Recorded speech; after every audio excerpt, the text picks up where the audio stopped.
know that I was born in Belarus, so I was pretty pumped because I knew what kniga was. Kniga's book in Russian too. So I was trying to pay attention to what you were saying. I picked up on a bunch of words, so that was kind of fun. Thank you so much for having me here today. I'm flattered that people are so excited that I'm here. I'm equally excited because my journey in wine is an interesting one. I know we probably want to get into tasting, so like we can pour, but I'll tell you a little bit for some of you that might not know. You know, I grew up in a family liquor store business, and so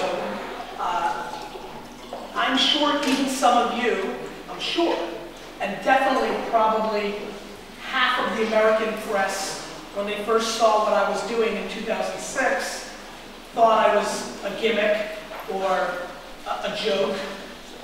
You know, because obviously, if you've watched my show, you know my personality is a little bit extreme, and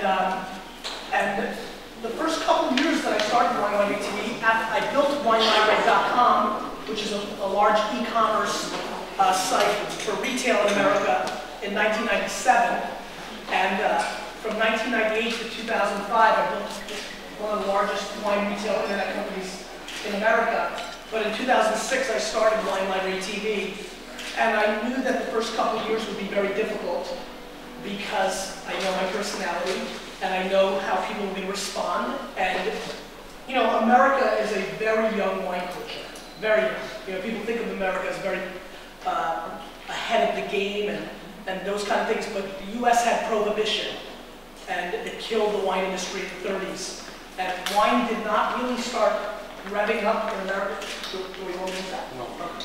Wine did not start really coming back in the U.S. until the late 70s. And really not even until like the early 90s did it mean something. And my big goal with Wine Library TV and now Daily Grape is that I believe, and I'm sure you guys can probably attest to this in some ways, it's a little bit different, I would think, in Croatia, because the amount of wine that's consumed in this country, looking at the data outside of Croatian wines, is not the biggest thing of all time. But in the U.S., the same thing. My passion is that, not only in America, but around the world, especially in countries that produce wine, people don't try different wines. People live in a very small box. And the United States only really drank 12 varietals. And still to this day, does not realize what's going on. When I first, you know, I was talking to some people that like, we were so excited when you liked the Planet Smiley on the show.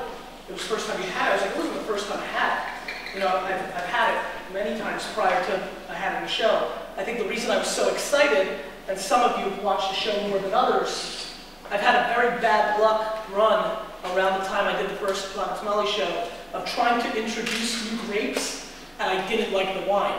So it's hard for me to get the audience excited. You need to try, you know, XYZ varietal, and then I would taste it and say it sucked. Nobody wanted to go out and try it. So I was excited in that first episode because not only did I like it, I liked it a lot.